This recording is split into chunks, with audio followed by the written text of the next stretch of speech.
السلام علیکم گائز، آج کا ہمارا ٹاپک ہے میثاق مدینہ۔ بسم اللہ الرحمن الرحیم۔ مدینہ منورہ میں حضرت محمد صلی اللہ علیہ وآلہ وسلم کی تشریف آوری کے بعد ایک اسلامی ریاست کا قیام عمل میں آیا۔ آپ اس ریاست کے سربراہ تھے۔ مدینہ منورہ میں یہودی پہلے سے آباد تھے جن سے خطرہ تھا کہ وہ مسلمانوں کے خلاف کوئی بھی سازش کر سکتے تھے۔ مدینہ منورہ میں یہود کے 3 قبائل بنو کنیکا، بنو نذیر اور بنو قرظیہ تھے، جبکہ زمانہ جاہلیت میں انصار کے قبیلے اوس اور خزرج آپس میں لڑتے رہتے تھے، جس سے یہ کمزور ہو گئے تھے۔ ان کے مقابلے میں یہود طاقتور اور مالی طور پر خوشحال تھے۔ حضرت محمد نے امن و امان برقرار رکھنے کے لیے مدینہ منورہ کے تمام قبائل کو جمع کیا اور باہمی رضامندی سے مدینہ کے یہودیوں کے ساتھ ایک معاہدہ کیا جسے میثاق مدینہ کہا جاتا ہے۔ یہ اسلامی ریاست کا پہلا دستور تھا۔ اسے دنیا کا پہلا تحریری آئین بھی کہا جاتا ہے۔ میثاق کے معنی عہد کے ہیں۔ میثاق مدینہ کی اہم شرائط: مدینہ منورہ کے تمام قبائل امن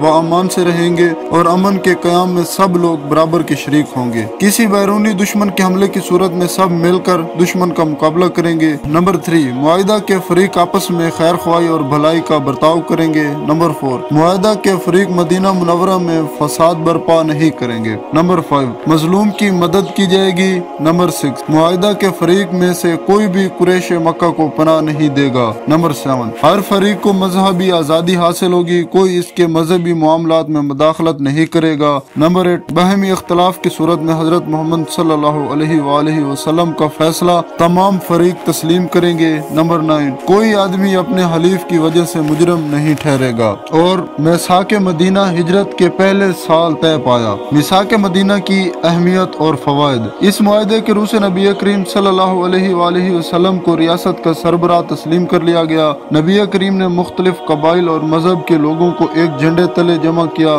میثاق مدینہ کو روح سے مدینہ منورہ کو مقدس شہر قرار دیا گیا، جس سے ہر قسم کا فتنہ و فساد ختم ہو گیا۔ یہود کی تائید و حمایت حاصل کرنا رسول اللہ کی بڑی سیاسی کامیابی تھی۔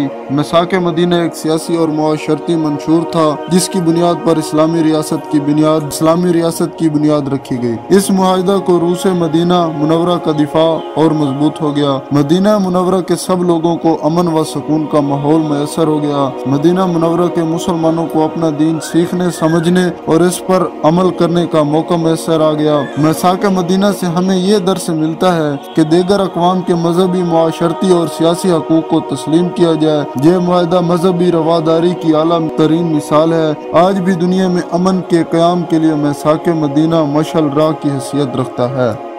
جزاک اللہ۔